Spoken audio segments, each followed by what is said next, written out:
when you work at a legacy company, there can be a culture of excess. And so, yeah, we'd spend a lot of money on a lot of things like alcohol and cigars and sushi. This one time we flew out to San Francisco for another work offsite. I remember we had gotten this like really expensive sushi dinner. And so I remember just like finishing that dinner, going back to my hotel room, like puking my brains out, and then sitting in the shower and just being like, I can't do this. Like, I legitimately cannot keep working at this job. It's going to kill me. And so, yeah, I definitely started looking after that point. Speaking up at work is hard enough as it is. But when you feel like the odd one out, advocating for yourself becomes even harder. How do you tell your boss when they're making you uncomfortable or doing something that undermines your performance? The secret is simpler than you think. I'm Ben Jackson, and this is Workface, a podcast where people finally tell the truth about work. Catt Small is a staff product designer, game maker, and developer. She's worked with companies including Asana, Etsy, and SoundCloud. She also makes video games, draws art, and is the executive director for the Game Devs of Color Expo. Catt Small, welcome to Workface. Thank you. So good to be here. Before we get started, what do you think our listeners should know about you? Well, let's see. I love cycling.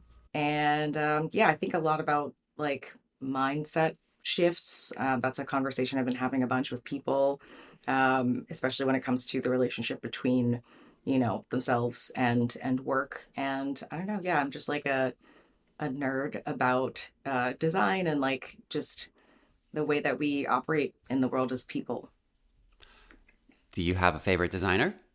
Oh gosh, that's a hard question. I mean, there's so many amazing people out there. I've been influenced by a bunch of really great people, and so if I had to name one or two of those people, I would probably say I would give a shout out to Jessica Harley is a really great designer who is the reason that I decided to go into being an individual contributor at a higher level. She's written a lot about her own relationship with work, so I would definitely recommend people check her out.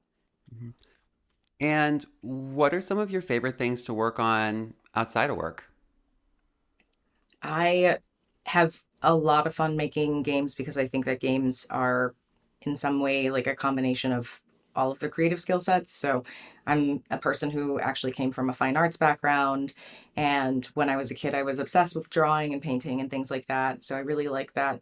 When I make a game, it's a combination of that, but it also involves a lot of working with technology, which is the other thing that I grew up doing. It is very similar to user experience design, but it's less about kind of like getting people to do a task faster, and it's more about creating a memorable experience for people. I just have a lot of fun trying to figure out what kind of story I'm trying to tell and things like that. And that led me into creating a space to nerd out about games with other creatives of color. So I run the Game Devs of Color Expo, which normally happens in September. So this year it'll be, I think, September 16th through 19th. And yeah, it's going to be the 10th one, which is wild. And I'm just really looking forward to that because it always energizes me and gets me excited to work on my own projects. I love it. We just recently had another person who works in games on the show, Bijan Steven, the narrative designer at Compulsion Games. So awesome. Yeah. It's always fun to hear how game designers think. Yeah. So we start each one of these episodes off with the same question. What do you remember about the first time you felt insecure in the workplace? Yeah, the first time I remember feeling insecure, it was my first role as an official product designer. And it was like a big deal because it was, like I kind of felt like I really had to prove myself. And I was really, really, really trying hard to fit in to the culture of the team that I had joined. This was quite early into my design career. And I just remember like getting there and feeling like, okay, I need to be the best. Like I need to do the best I can. I was just out of college, like maybe like 2 years at that point. I was that kid in school who was very into getting, top grades and, being the teacher's favorite and stuff like that. And so coming into a place where, I felt like this person had kind of taken a bet on me. That was my first job as a product designer officially. I'd come from a web design background. But like this was like a whole new set of skills that I had to learn. I had to learn how user experience design worked. And so I definitely felt like, I need to figure out how to do a good job here.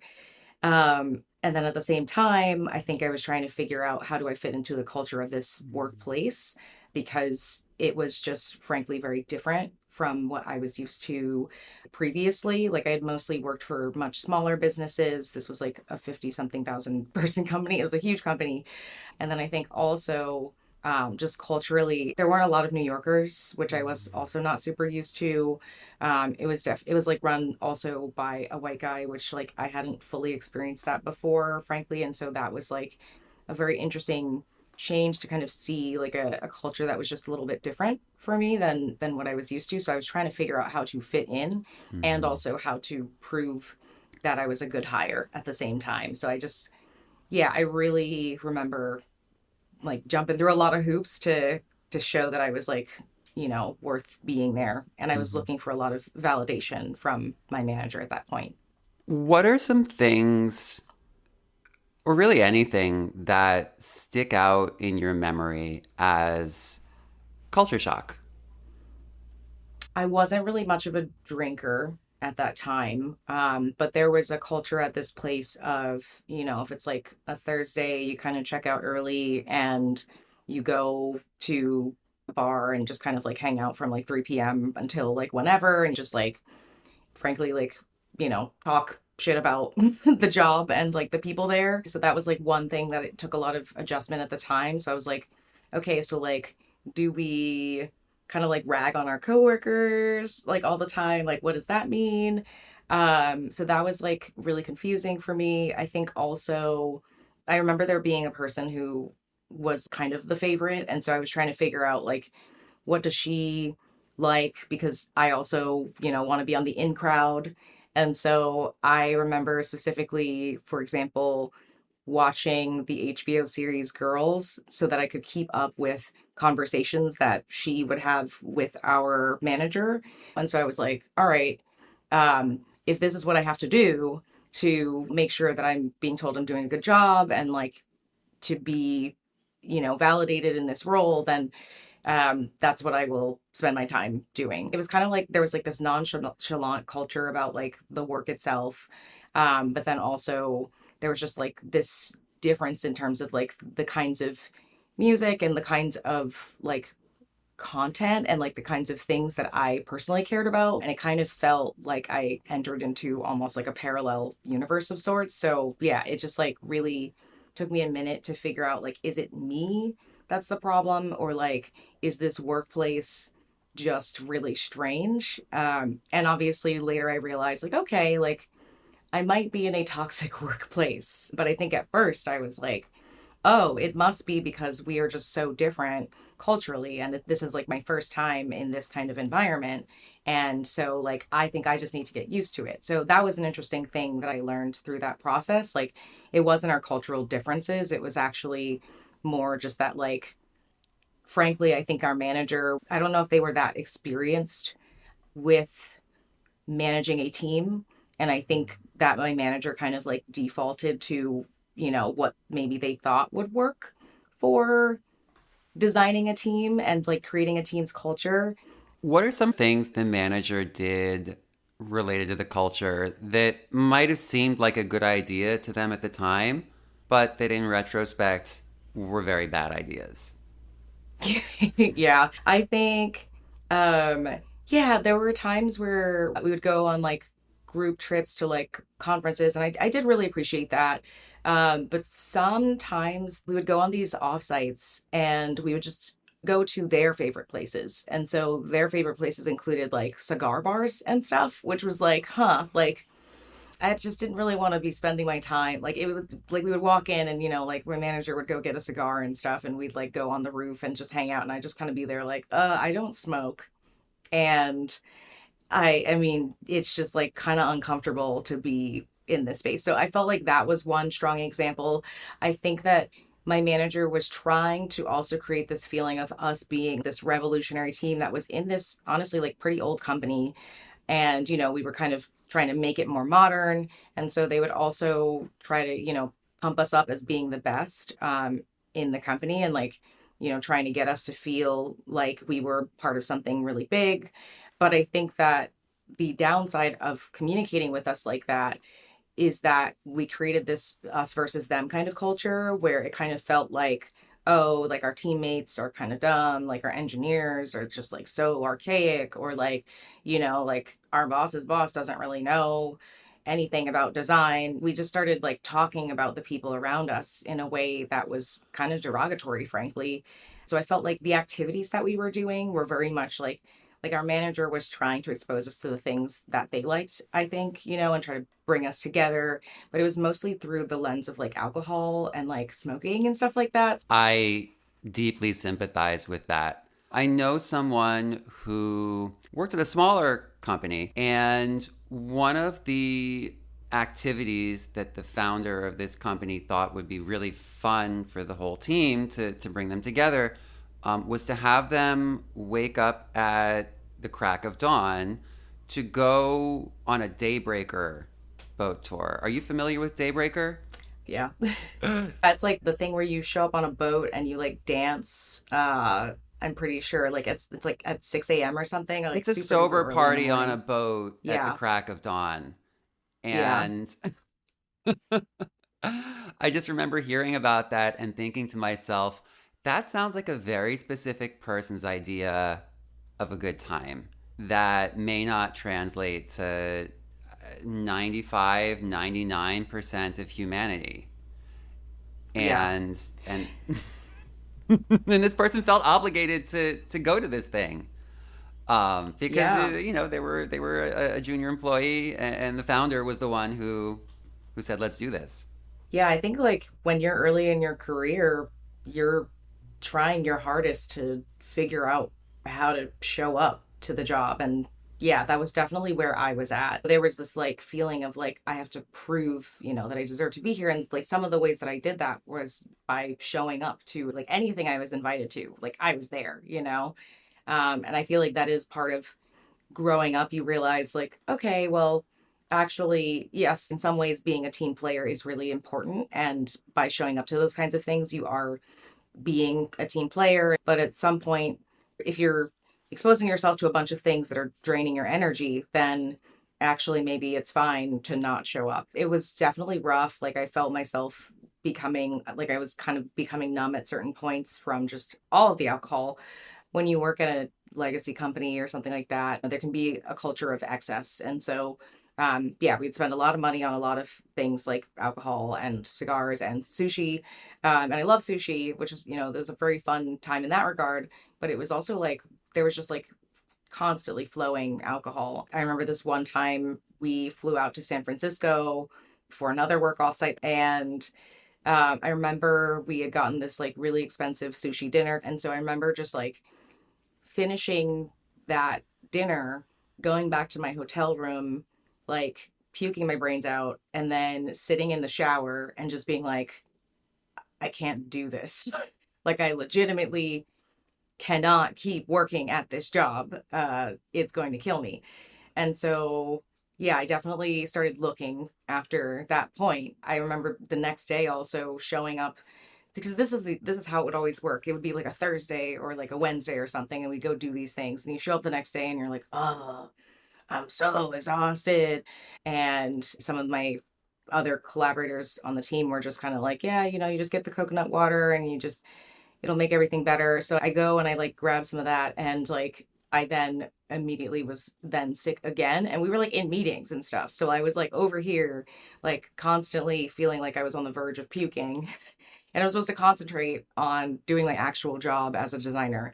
And I think I realized at that point that like there was no amount of validation that was worth how terrible I was feeling as a person. And then in that moment, obviously, also just like it was just literally nauseating. So there's no world in which all of that was worth it for me. I'm so sorry to hear that. I mean, it sounds like it took a real toll on your physical and your mental health being in this workplace. Did you ever give your manager even a hint of how you felt or what you were experiencing? I think I didn't know how to communicate directly at that point. I mean, I did occasionally say like I don't smoke, or like I'm not going to go as hard today with the drinking. So there were like subtle ways where I was like, yeah, I don't really feel like participating in this one that much. I think closer to my departure, frankly, I was definitely more like, I'm not going to lunch today. I'm not doing this. Um, I think I didn't feel comfortable being more explicit about the way that it was affecting me with my manager because there was almost this feeling of like, if you are in, then you're in, and if you're out, then you're a loser.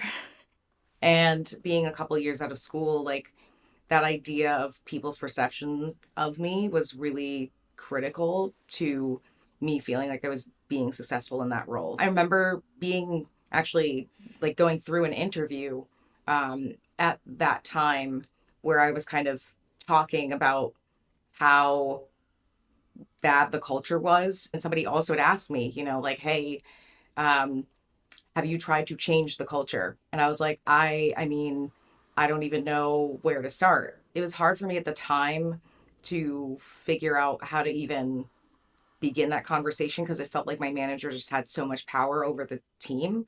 And I felt like it was happening to me. What I've learned since is that if you're in a situation like that, then ideally you do say, hey, you know, I really appreciate, what you're trying to do. I think that we might need to work on some other ways to accomplish the same goals. And, here's how this is impacting me. And yeah, like I would love for us to, like, I will volunteer to like try organizing some things that maybe are more inclusive. Like I might have tried that if I had, now that I know what I know. But yeah, I think at the time I was so young and really looking up to these people so much that I felt like if I had said something that went against what they, um, what was the culture at that time, that they would just further exclude me. And that's because like other people, as I kind of alluded to, like it was really like a very like us versus them kind of situation. So like it was very clear who the in crowd was. And so it was like I felt like if I said the wrong thing, like would that mean that I wouldn't be up for like a promotion, or like would my boss not look at me as like a person that's worth going to sending to conferences and stuff like that. But yeah, I didn't really feel like I could be explicit about the way that it was impacting me personally at the time. You know, hearing you describe both your own experience coming into the company and your fears, and even this sort of us versus them mentality of the team that you were on at the time, the word that comes to mind for me is alienation. Did you have a sense that that was what was going on, even if you didn't necessarily have the language at the time to articulate it? Yeah, I think that I definitely felt like there was something that was off for me at that time, right? Like I mentioned like culture and like our backgrounds maybe being part of it and kind of feeling like, okay, like this is very clearly like a majority white workplace and I'm a black woman. And like I think that already kind of put me a little bit on edge because sometimes going into those spaces like you're trying not to stick out too much because you already kind of stick out. I definitely did feel like the the black sheep of the group. So yeah, I think I was really at that time pretty desperate to do anything that would make me feel more included and welcomed within that space. So I was really trying to like contort myself. But yeah, I think now that I'm older, it's like the experience was 100% like alienating. I don't know that it was like intentional on anybody's part to like say, let's like make Kat feel like she's not included. But I don't think that they made an active effort to actually think about what an inclusive culture would look like. You know, I'm also struck hearing you describe the way that you would have approached that conversation, knowing what you know today. I'm struck by how diplomatic and effective of a communicator you've come to be. It sounds like you have grown a lot over your career, especially as it relates to communicating with stakeholders, with your boss, having difficult conversations. When did you first start to grow into a more effective communicator? Yeah, it honestly wasn't until like several jobs later because I'm actually the core of my soul, I am a shy person and I'm pretty introverted, which is probably surprising because I show up at like panels and I'm on this podcast, but I'm actually quite introverted. And so I spent a lot of time, firstly, working on just getting comfortable with doing public speaking in general.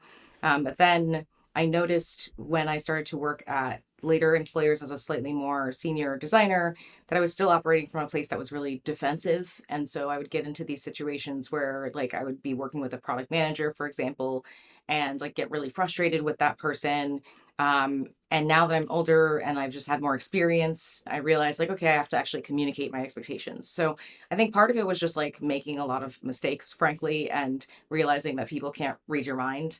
You have to actually be pretty direct with people to get the things that you want. So I started reading some books when I was actually trying to transition from senior to the next level, which in design is usually called staff. Some places will call it principal or something like that. And I started to realize that communication was one of my larger gaps because I would see the way that leaders would communicate. And I was just like, how are you like politicking so well? You know, like how are you convincing people to like do these things, or like how does influence even work? So I started reading these books. For example, I read Radical Candor, which I think is a big one that helped me understand like, okay, there's like, being quiet and just seeing things happen, which is what I would do, earlier in my career. I would just kind of watch things and like barely say anything about what I saw happening. And then, there's being a jerk, which you also don't want to be a jerk, but there's somewhere in the middle where it's kind of like, okay, you're actually, you want people to be better. So you do have to figure out how to have that candid conversation. So that was one. And then I also ended up reading this other book through the employer that I had ended up joining. They sent me this book that was called The 15 Commitments of Conscious Leadership. And that was a really great book that also helped me understand how to have conversations in a way that was focused on what we're trying to achieve. Like, okay, for example, if I were talking to my manager earlier in my career, then what I ideally would have focused on is, okay, you clearly want us to be a team of people who work closely together. We feel enmeshed and like, part of one, we're trying to work toward one goal, right? Like that's the point of all of the hanging out and the drinking and like comparing ourselves to other teams and all that stuff. So if that's the goal, then, we can talk about like what is working and like what's not working. And like, how do we get to a place where we have the things that are working without the things that are clearly not working? And how do we maybe make it more of a shared responsibility on the team to invest in our culture so that maybe we're not always just doing things that you the manager like, but maybe sometimes we're doing, you can see some of the things that I like. We can go to an arcade and you can see what that experience is like, or like we can do some of the things that other people on the team like to do. We have so many options here in terms of how we can become closer collaborators. What are some of the mistakes that you see early career employees make when they are trying to speak up but don't have the tools that you've grown to acquire? I think something that early career individuals will do is they'll just point out a problem and they won't really explain like why the problem is impacting them, or like try to really empathize potentially with the what they view as the root of the problem. um and that's a really hard thing to do, right? To potentially reflect on like what is this person actually trying to do. Like they may not actually be in that case trying to harm you. Sometimes they are, obviously, like some people are just jerks, but When I look at what my manager was trying to do, they were trying to create moments for us to bond as a team and to be the strongest version of the team. Um, and so I think like number one is just like not empathizing with the people that you're trying to give feedback to. I remember this one situation where I was just kind of like, oh, like this person is like not helping, helping me at all. And I like gave them a really spicy review, which like don't do that. Definitely have a conversation directly with a person and don't wait until the review. I think also just straight up like that feeling of like things happening to you and like having to fight and like defend, that was also a big mistake that I made early on when I learned to view my collaborators as actual collaborators and stop focusing as much on myself and like the stuff that was just happening to me. I think that was also really important. I was on a panel yesterday and Rachel Shung actually mentioned something like that, where it was like when I stopped viewing the work as me trying to get the accolades and I started to think about us as a team operating together toward an outcome. That was like such a big shift for Rachel and definitely for me as well. It's funny, when you started answering this question, and you said most people just they bring a problem. My mind immediately leapt to that the truism of don't bring a problem without a solution. Yeah. And I know that a lot of employees, especially early career employees, have really internalized this. It is repeated ad nauseum in so many workplaces by so many managers and HR leaders.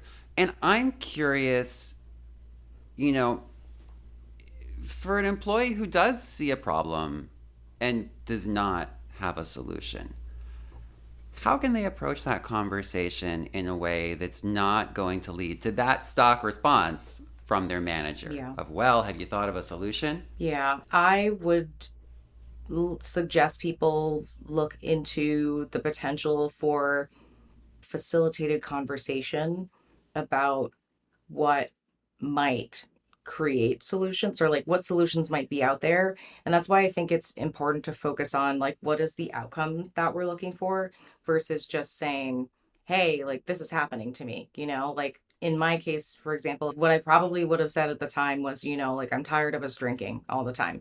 Right? Like that's the problem. Like we're just drinking all the time and like we talk crap about people on other teams and it's like not helpful, right? Like that's the issue. But if I had said at the time, like, okay, so like that's the problem, you know, how like we're designers, like let's sit down for like an hour and just come up with some potential solutions for this. So like I feel like in a lot of cases, like an action, like proposing, even just like let's workshop this together and figure out how we can get toward what we're actually trying to do. That's progress toward a solution. Maybe it's not the answer, right? But actually, a lot of times it's also fine if you don't have the full answer. The challenge a lot of times with the way that more junior people communicate is that they're just like saying like this thing is happening to me. And it's like, okay, well like what do you actually want? Like that's for a lot of people who are in leadership, they just want to know like what do you want? And so if the thing that you want is like I just want to feel included and I don't want to drink all the time, then like it's okay to say that. If you don't have a solution yet, that's okay. You can suggest that maybe you and the team sit down and workshop potential solutions together by focusing on a particular outcome that you would like to achieve. What advice would you give to your old manager if they came to Oh you my and gosh. said, "Hey, how how could I do this better?" I would suggest that they think about what a healthy and happy team looks like. Like, what are the attributes of that? Because I really do think that they just straight up weren't thinking about it. They were just like, oh, I want my teammates to be friends. I think legitimately they were probably just approaching it from the perspective of a person who has built friendships with people in the past and that was like what had worked. But I think when you're trying to build a team of people, especially when you hire a team of people who have like come from different backgrounds, you need to sit down and actually consider like, okay, what do I need to do to make sure that everybody feels included, that we are working productively together. And I think that if they had done that, they would have realized, like, okay, we probably shouldn't check out of work at like 3, pretty much all the time and go get drunk. And I think the other thing I would suggest that they decenter themselves. So, as I mentioned, like we were just kind of doing things that our boss liked all the time. But if they had kind of made it more about like, okay, what do we as a group want to do together?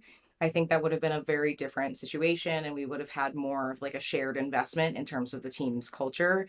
And I think that that's really important. So, some of the places that I've since worked, I've seen managers share responsibility for team culture with the reports on the team. Maybe one week somebody is running design crit, and then the next week it's a different facilitator. Like that kind of stuff is really beneficial, to a team being closer and getting to know each other more, which is what my manager was trying to do. It just came from this place of like, well, if we just go get drunk together and like smoke cigars, then like, we're having like a rad experience on this like boat or whatever. Yeah, that's what stuck out to me hearing you describe this is really treating culture as a shared responsibility.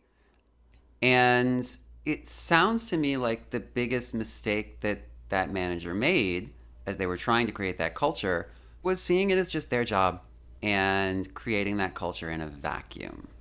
Yeah. It was like, this is the culture, and you are either going to fit it or you're going to just deal with it and stand on the sidelines. What advice would you give to your former self who was struggling on this team and really needed to go through some of this inner work to grow as a communicator? What would you tell yourself? I think I would firstly say to myself, like, you're not crazy. This is not a great space to be in.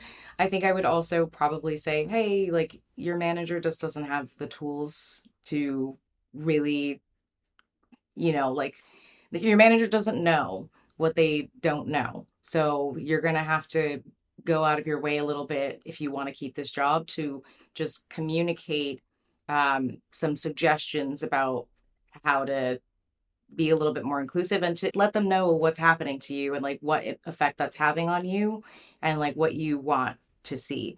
At the time, honestly, I did think that the culture was my manager's job. And I think that's part of why I was like, oh, well, like I'm not going to like fight for this because like my manager's job is to, in fact, like organize us all to do certain things.